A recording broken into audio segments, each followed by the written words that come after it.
you're a home buyer, somebody or a young person looking to buy a home, you need a bit of a reset. There is a possibility on the other side of this that inflation could actually be quite low. Welcome back to Real Estate Mindset. Today's video is gonna be absolutely bonkers. Now, today I have the rising star of Boise. I have Josh with us to do a collaboration. Let us know what's going on in the Boise market. And before I really dig in, let me show you guys real quick his YouTube channel, Good News Real Estate. If you're in the Boise area or just want someone that is more practical at reporting real estate news, please go to Josh's channel here. And other than that, Josh, I'm gonna give you the microphone here in a second. I got some questions lined up for you. But before we begin, how are you today, sir? Yeah, doing good. We have a little bit of overcast here, but yeah, couldn't complain. There's some things that we're dealing with as far as like the legal battle. I think I was able to share that we just posted a video about how we are under investigation by the commission because somebody made a complaint saying that our channel is essentially hurting the consumer out there, and we're belittling people, and that's definitely not what we're trying to do. But because somebody made a complaint, now we're having to talk to our commission about that. So that adds a little, wrench into the things, but we're going to keep plugging along. Oh yeah, man. I mean, I'm no stranger to hypersensitive realtors, and sorry you're going through that, man. I mean, normally what I find is as long as you're doing things with good intentions and the right way, you really don't have too much to worry about. I mean, it's a hassle for sure, and I won't even go there. We're going to keep it about real estate, but hang in there, brother. So, I want to start off with asking you a general question, then we'll dig into like what's going on in Boise in a lot more detail. But my first question, Josh, for you is how would what is your definition of a housing market crash? Yeah, I think a housing market crash is anywhere from a 15% or more drop in the median sales price, because when you look at how many people bought at the higher 15%, and then you add in, let's say closing costs, which can range from 4% to 7%. Really, it's like a 22% drop in their home values, and then people are stuck. And if they lose their job, if they can't make their payments, which we're seeing some of that here, that to me is a crash. That 15% or more in a median sales price drop. Yeah, okay, that's very good. I don't know if you knew that, but that's my same definition of the baseline case for a housing market crash. And I go further and I say from peak. So from peak into current, if home prices go down 15%, that is the start of a price crash. So well done, man. A lot of people can't define that. Yeah. So props. People want to look at the housing market like the stock market and say, 30% is a crash, when the reality is back in the GFC, when we look at median price on average from peak to trough went down 19%. Okay. Right. So these same people that are saying it's 30%, they're also saying that, the GFC wasn't a housing market crash. So I'm really trying to educate people. So great answer. Can you tell me, is Boise, from a price standpoint, is Boise crashing right now? Yeah. I mean, we've been in a crash. We've seen people that can't sell their house because they bought at the peak and now they're stuck. And so some of those people are having to decide, should we sell and take our losses now, or do we try to hold out? And I think, I was talking to some other people, and they were just mentioning how the people who realize the state of the housing market and they count their losses now are going to be better off than those who may try to hold on a couple of years and see the market continue to correct. There's been houses that, that sellers have consulted with us, and we said, listen, you should sell it at this price. They went with somebody who overpromised, and they've been on the market for over a year now. And so, I think you have to be realistic with what's going on. And when we're seeing these housing prices continue to decline, I mean, that's just, we're in for a world of hurt. Something I want to bring up is we're seeing like full developments going to foreclosure here in the last 2 months. Yeah. So I wanted to get into that. That's actually going to be my next question, but I wanted to confirm, what you were saying. I wasn't trying to set you up, but the reality is Boise from peak and Boise from median sales price. We're talking month over month, not 4-week rolling. If we look at 4-week rolling average, it's worse. But Boise, according to Redfin, peaked in May of 2022 at 583,000. It's now at 469,990. That's a drop of $113,000 in value from peak to trough. Boise right now is down 19.3%. And we are and people say we're the doomers. We're just saying this. It's like, you guys, we're saying this because it's in the data. Right. If we were just saying it and it wasn't true, people wouldn't watch us. But Boise's down 19.3%. That is pretty crazy. Now, if you look at the year over year, though, Josh, and this is why I like to look from peak, year over year, it's saying it's only down 4.1%. But again, when we look at the big picture, it's down almost 20%. And most people's definition of a housing market crash, they just copy the definition of a stock market crash, which is 20%. So, I mean, by those definitions, Boise's not close, and San Francisco's actually down 26%. From peak right now. So, which brings me to the next thing that you brought up. Obviously, when values go down, the demand's not there. People start getting a little bit freaked out that, oh, maybe I am buying an overpriced house. Like, oh, go figure. So tell us what happened in Boise when it comes to entire subdivisions being foreclosed. Tell us what's happening with that. Yeah. I mean, so one subdivision in the beginning of January and then another subdivision towards the end of December, both went into notice of default. And so we get the reports from the title company. And right now, so we're seeing a full subdivision. This isn't just like one builder who built one house and now they can't sell it, so they're going to do a RPO but this is a full subdivision. So we're talking about one is like $7.6 million that's in a notice of default. It's a finished townhome development. And what happened here is people were expecting the prices to continue to rise. I mean, the story here in Boise, and I don't know if it's the same where you're at, but Boise is the narrative has been the demand is never going away. Boise is such a desirable area that people are going to move here in droves, and it's not going to stop. But we've seen our demand continue to decline. I mean, for the last 3 years, our demand has declined. So from 2020 to 2021, our demand declined like 11% as far as people buying homes, and then from 2021 to 2022 is 20%. And then from 2022 to 2023, it dropped 13%. So we've seen the demand on a steady decline. And when this demand steadily declines, the prices obviously followed. And now some of these developers who had performance based on a lot higher valuations are getting in trouble and can't move the inventory that they have listed. And if they can't move it, then they can't make the payments. And if they can't make the payments, then it goes into foreclosure. So it's kind of a airy thing to see that now full subdivisions, we're starting to see those get foreclosed on. And I want to talk more about what happens, if there's any current homeowners and that happens, as far as default of an actual development, that's massive news. But I want to make a point, and I want to, first, and I want to ask your opinion. I mean, we're seeing massive price drops in Boise, and we don't have a recession yet. We don't even have, from any standpoint, we really don't have a foreclosure phenomenon yet. We don't have this job loss phenomenon yet. So in your opinion, what's the reason for the price drops? Do you think it's like migration out and that's leading to the lack of demand? Or do you just think it's just unaffordability? There's just no jobs to support it. Why do you think prices are going down? Well, it's a mix. It's a mix of our demand going down. I mean, Boise was on the top 10 charts, and now we're not in the top 10 charts. I don't think we're in any top 10 chart for the places where Americans are moving to. And so our demand for that has definitely gone down. And when that has dropped, then that, the home prices are going to follow. But then also, if we don't have people moving in that are bringing in other incomes, I mean, what's kind of crazy to think about is in like 2020, a nice house for a single family, like kind of a move up level house was like $300,000. And now that same house is going for $550,000, $600,000, and we're talking about a double as far as the interest rate goes. So not only did we see double increases of the home prices, but we're seeing the interest rates twice what they were when a decent house for the average Idahoan or the average person who living in Boise could afford at $300,000 is. So it's way out of whack as far as the how the affordability is through the roof here.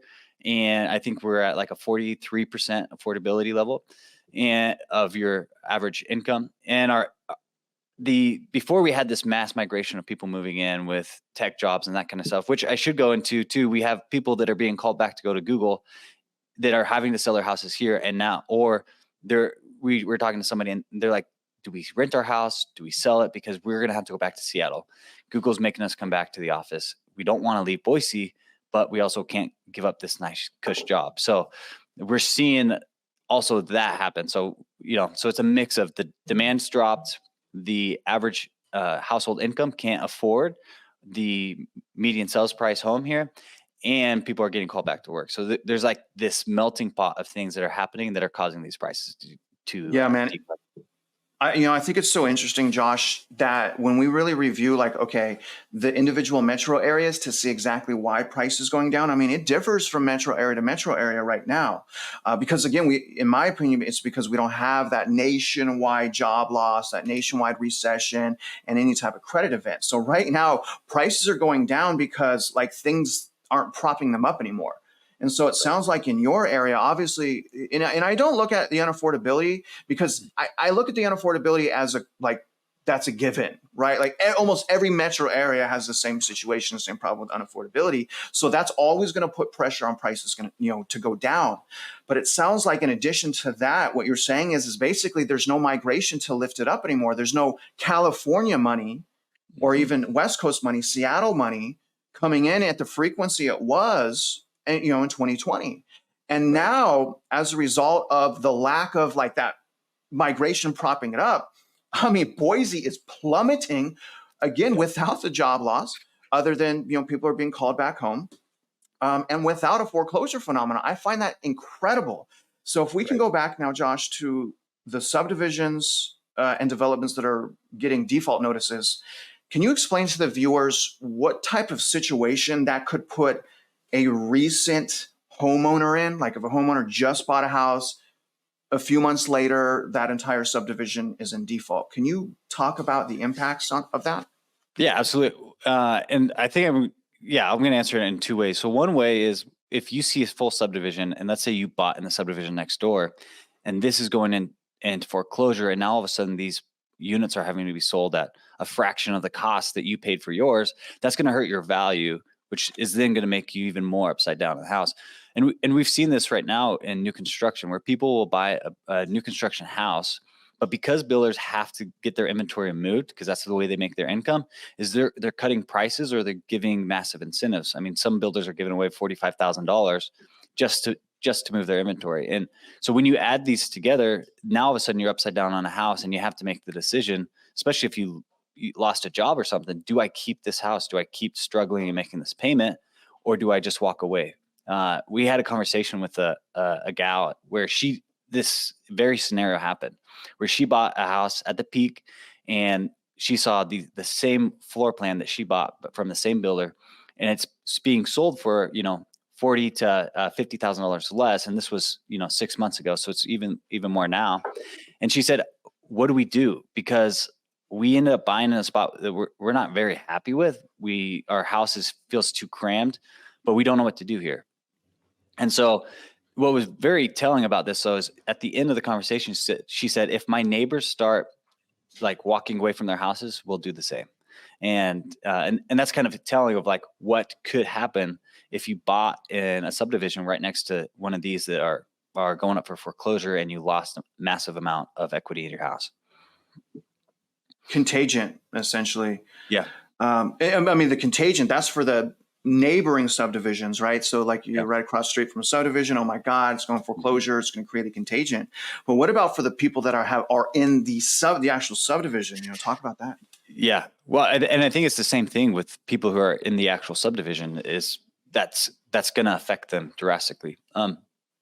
Going back to 2008, 2009, there was a builder in this area that he would go in and he would buy up these foreclosed lots, and he would buy them, and then he would start and this builder he builds an entry level home, and so you'd have these nice custom homes, and then you'd have this entry level builder who just had has a lot of capital that he can use, and then he would go in and build these super cheap spec homes. So you'd have this nice massive custom home next to a cheap spec home, and now all of a sudden you're I'm the nicest house in the subdivision, versus, and which affects you, right? Because you never want to buy the nicest house in the subdivision, right? You want to kind of buy the middle or the lower so that you have room to grow.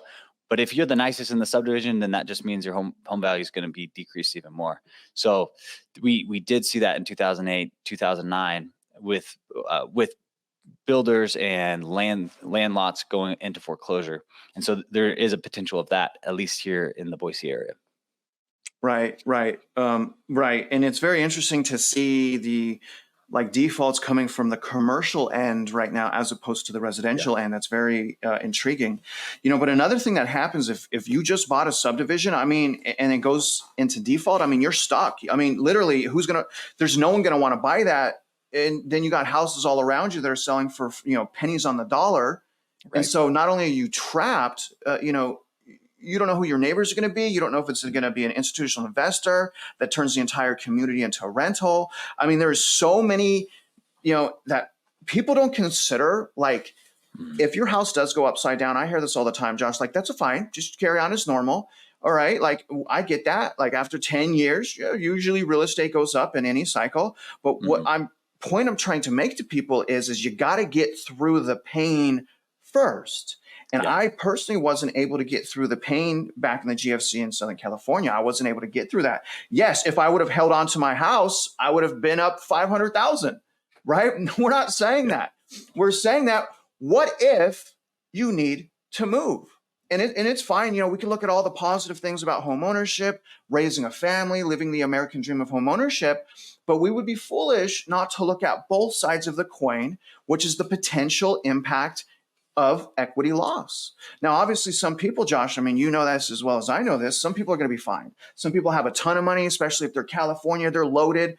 Go ahead and, do what you want to do. But we're talking, I believe you are as well, we're talking to the normal consumer, right? The normal consumer. And Josh, it's, according to the data, 70% of consumers are living paycheck to paycheck right now. Those are the people that get hurt. Those are the people that are not thinking, what if I lose my job? Or what if I can no longer pay my bills? What happens next? And so that's what I'm really trying to ring the bell here. Like, you guys, it's okay to rent for a little longer, increase your purchasing power, have no consumer debt, have it to where like 25 to 30% of your net income goes to your mortgage payment. But the biggest thing of all, have the right expectations. If all of those things are there, and I'll add a little bit, find some wedge, find some cash flow, I'll add that on there. Go buy a house. I'm looking right now. I've been looking for 2 years, and I put in probably 5 offers in 2 years. So it's not like we're trying to paralyze people. What we're trying to do is explain to people that you should be cautious and that your decisions are vital. And I understand most people, like I just said, most people look at a home as, I just want to raise my family. I just want a roof over my head. Well, you could do the same thing with renting. Right. You could do the same thing with renting. And again, there is precedent here for us to warn people. I mean, again, if you're in Boise, on average, if you purchase in the peak in May of 2022, you're down 19%. Those aren't things that we have to guess. Those are facts. And so I would like to ask you, Josh, and you do a pretty good job reporting this and staying humble and staying cautious. But what's the deal with all other realtors in Boise? I mean, what's the problem, man? I mean, some people no, demand is as high as it's ever been.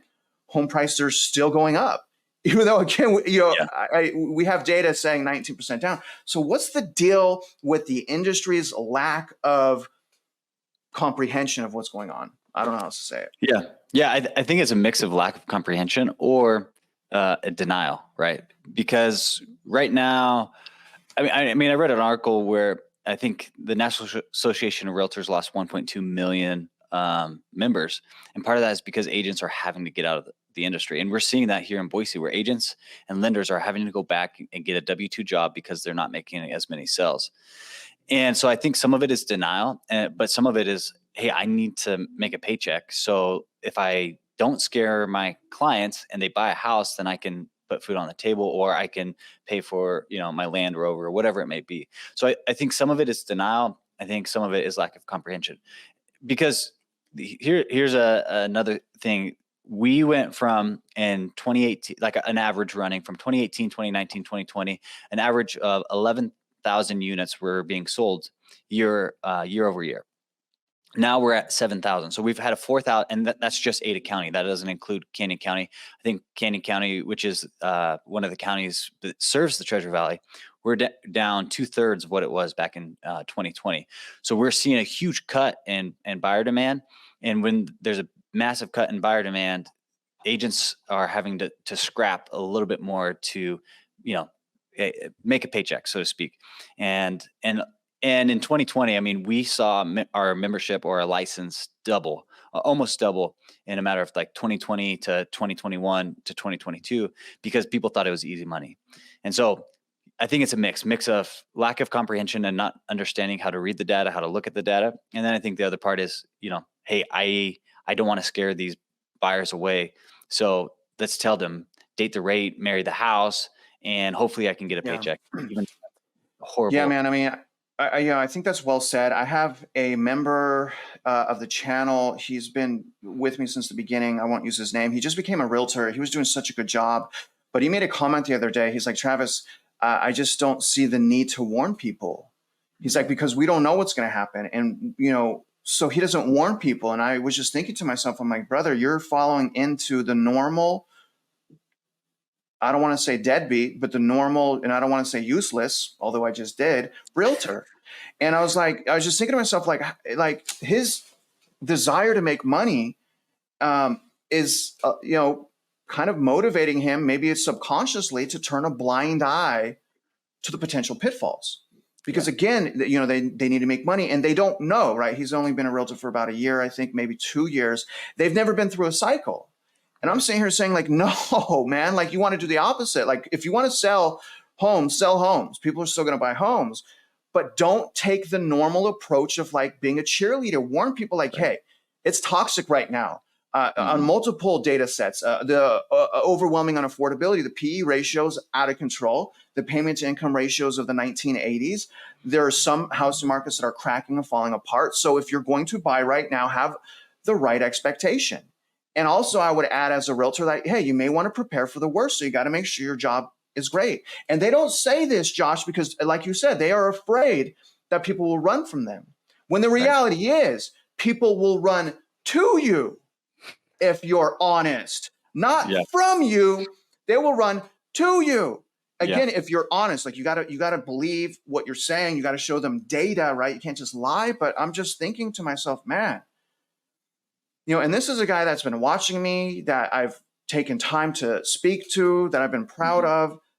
And when he just gave up on cautioning people, man, I mean, that hurt my heart. And so it is powerful. The desire to make money is powerful. But again, I just go back. This is the biggest financial transaction in consumers' lives. You can't be having struggling realtors sell houses to these poor people. So I'll go through, even though I love this guy, I'll throw him under the bus because I care about the consumer, because he's just trying to make money. The consumer's locked in. Right. See, and that's the thing with the fear. We get, from the bulls primarily are people that just don't understand. Oh, you guys are just doomers. But when you look at the fear, let's talk about the fear of missing out. Remember the whole fear of, oh, you guys forgot. The difference in fear is their fear of missing out traps you into making bad decisions. You just spent not a little bit, not just a car. You spent a ton of money, some people's life savings. And what we're doing is, if you want to say that I'm using fear to teach, you can. But understand what my fear is. I'm trying to make people afraid of bad realtors. I'm trying to make people afraid of the potential of price crash. I'm trying to make people afraid of new home builder contracts. I'm trying to make people so afraid that they decide to pay attention and empower themselves before they spend their money. And I think, Josh, that's a big difference, because on one hand, you've just spent your money out of fear. And on the other hand, what we're doing is you just empowered yourself out of fear. See, the thing is, the people make the mistake that fear is always a bad thing, but it's not. Without fear, there's no courage. Right. It's hard. And then also the other thing is, I think it's not even a fear. It's more of an insecurity. It's a fear of change. It's a fear of not being comfortable, not having the government hand out everything like they are used to the past 3 years. It's a fear of change. And because a lot of people fear change, they turn the blind eye to the data and turn us to the villain, the very people that are saying, hold up. And see, I'll go a step further, Josh. Not only will I say, hold up, I've also put my money where my mouth is, and I want to be one of the only guys that provided from my heart 22 years of experience, free home buying course. I made a course. I could have made $100,000 on this course or more. I could have made $100,000 or more, and I could use that money right now. I'm suffering. I'm not a rich person because I wanted to have a platform. If people really want to learn about price, payment, wedge, cash flow, what to ask sellers for, how to think like an investor, how to increase your credit, your income, your assets, and understanding loans, I provided that for them. Go buy once you understand these things. Go buy once you get it, right? But let's not keep putting the cart before the horse. Not all, but most consumers, they don't know what they're doing. I mean, they look at a house, it's American Dream. I got to have it because I make $250,000 a year or $200,000 a year, and they don't use these fundamentals. And I'm here to say, like, hey, guys, there's really never been a more important time to use fundamentals to buy because the market's so toxic, and also that it is cracking and falling apart. And that if most people just wait a bit longer, there's nothing wrong with that. Wait a bit longer, increase your purchasing power in the meantime, and understand what a great deal is so that you don't have to wait for the bottom of the market that we don't know what's going to happen, right? You don't have to wait for a crash. You can literally find a great deal in any market. Unfortunately, the market that we have right now, I mean, it's almost impossible, still possible to find a great deal. But again, the urgency is like most consumers are not you and I. Right. And that's really what I'm trying to explain to people. And I have a guy also that I love this guy. He purchased in San Diego in 2022.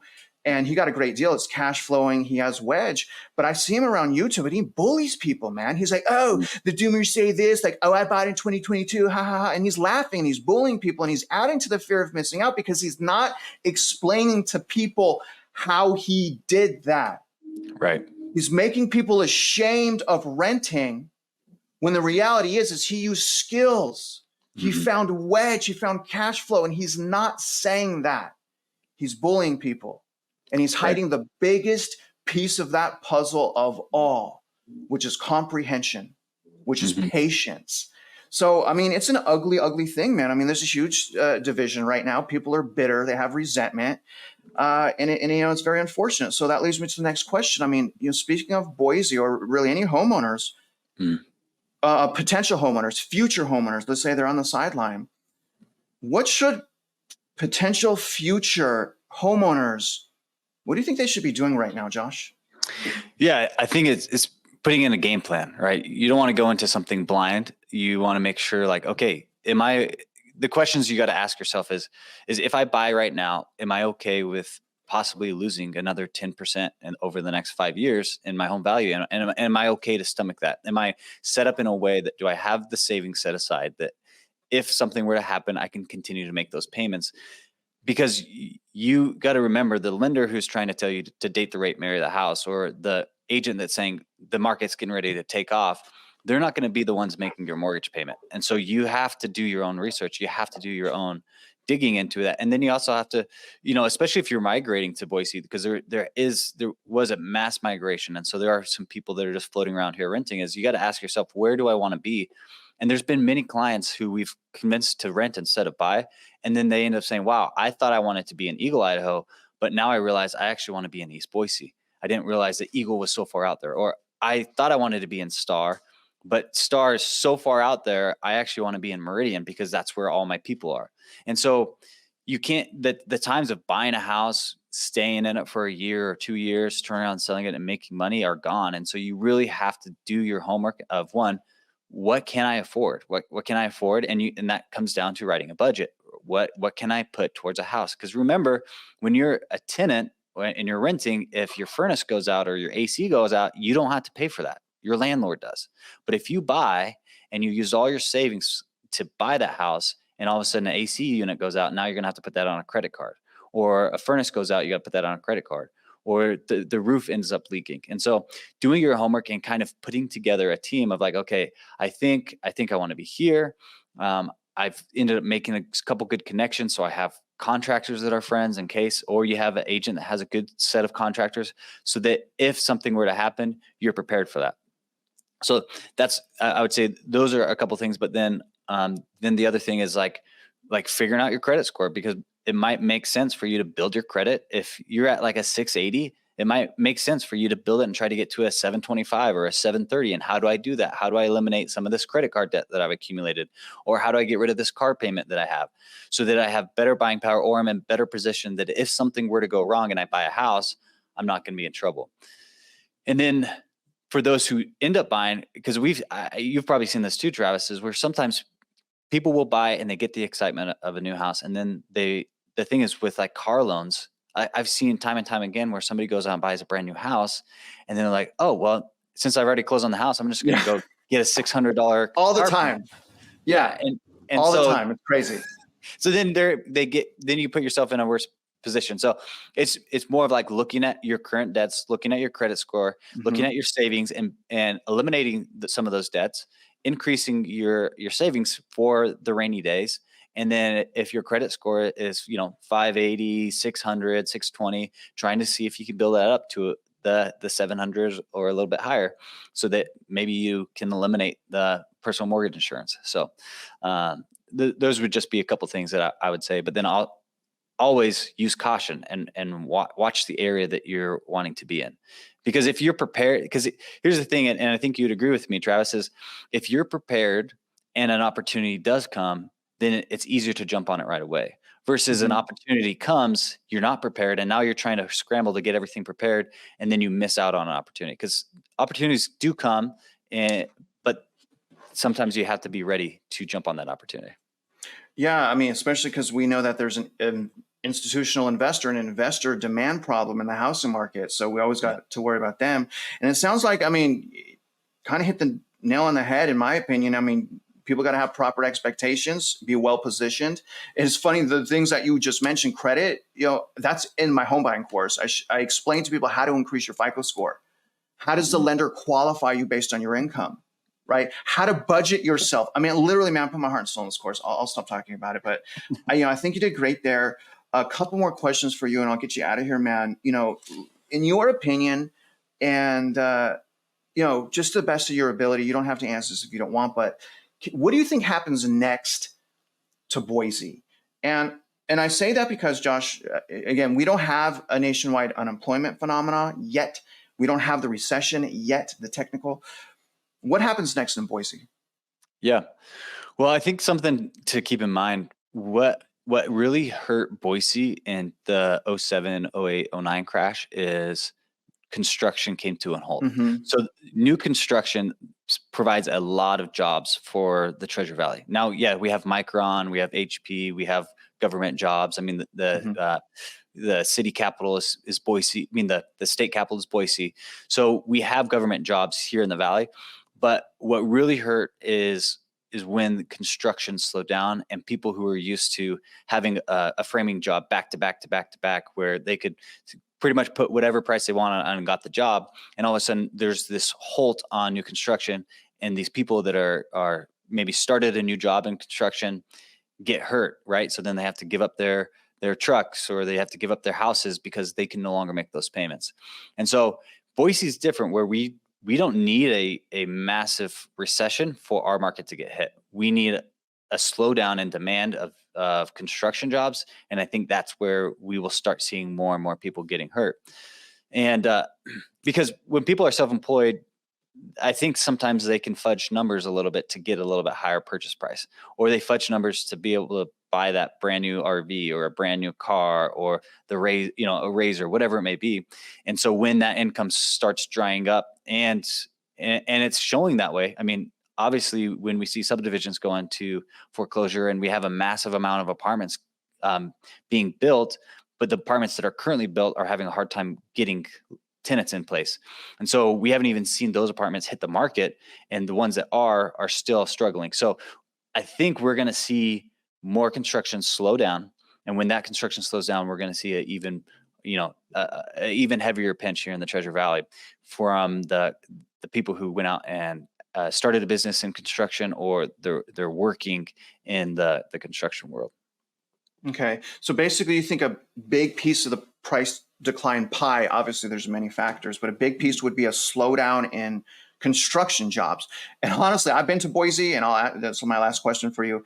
That's interesting, man. So Now, what do you think? Say there was a total stop, or a, huge, not even total, but a huge stop in new construction. How much more do you see prices going down from the peak? I mean, they're already down 19%, brother. I mean, how much Right. more do you think from peak they can go down? How much room is left, do you think? Well, so I think to answer this, there's a couple factors that we're watching. One, we're watching how many people are having to be called back to work and can no longer Yeah. work remote. So that's a piece that we're watching. And when we're starting to see people like, oh, I have to move to Seattle because my job's calling me there. So when we see more of that, that's going to obviously bring more price demand down, more pricing down because buyer demand's going away, and that's going to increase inventory. But if we see, let me take a step back. In 2007, 2008, there would be people in the middle of a development, and the developer would call and say, "Shut the job down. We're not moving forward." So they would be mid-project, and they'd have to stop. Like it would be completely halted, and that's where we saw foreclosures rise because, and so when the foreclosures rise and people are having to short sell their houses, there could be another. I mean, we saw. Let me take another step back. We saw homes almost drop, 40% from peak to trough back in 2007 to the bottom of 2011. To give you an example, like what that looks like numbers wise, is we could buy a 3-bedroom, 2-bath house in Boise that was like 1,400 square foot house in just 2000. It was 2016. You could buy that for 100,000. Right now, that same house is going for 450. So that's quadrupled what it was. But I bring that up because I think we're probably we could see another 20% drop. We could see maybe even more if there's a ton of short selling. The houses that were being bought up in 2011 for 20,000, 30,000 are now selling for 300,000. So there's a giant discrepancy from what the bottom was in 2011, what the 2008, the great financial crisis brought to our valley, and there's a huge discrepancy there. So I think we could see maybe another 20%, but we're going into election year. There's a lot of like the unknowns, but I wouldn't say that at least another 10% is not out of the question for the next year and a half. It's interesting to think about, Josh, because again, all we're asking for, it's a lot, is another 20%. It's already down 19, right? So if GFC was 40, and I want to that's 19% without recession. Right. That's 19% without job loss. So, what is your gut? And I know this is almost an impossible question, but do you think that, there's a higher likelihood that from a price standpoint, do you think that there's a higher because we're forecasting now, do you think there's a higher likelihood that the price crash continues in a way that was worse than 2008? Or do you think there's a higher probability that maybe a little bit down more and it rebounds, say, after the election? What are your thoughts on it being worse from a price decline standpoint than the GFC? Yeah. So as far as a price decline standpoint, I think we have to look at from the peak to the trough, there was right around like 14,000 units that have been sold. And so that's 14,000 people who bought and that are sitting in potentially negative equity from what they bought for. So with 14,000 people who have bought that are upside down, then and this is just the Ada County area. I'm not including Canyon County, which would be a higher number. But these people are potential in short sell if a great financial crisis were to happen, and if a recession were to hit our market. So we have these people and now we're starting to see numbers come down into the 2020 levels. So then there's a whole nother leg of buyers or people who bought that aren't even included in the numbers that have to be considered. So if job loss were to happen, which is looking like new construction is probably going to start slowing down even more with these foreclosures coming and builders pulling back, I think it's more likely that we're going to see price declines than we're going to see a run up in prices, especially, when oh, go ahead. Well, and do you think it's going to be the declines, again, the probability, do you think it's a higher probability it will be worse than 2008, or do you think it's less of a probability? Yeah.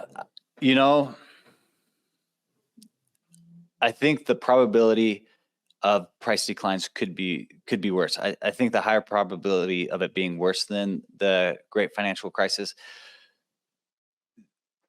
I don't know. I don't know if I can answer this because we have a wild card of what's going to go on in the elections, and then who's trying to control Jerome Powell at that point. So that's hard to answer when we have a big election cycle coming up. Yeah.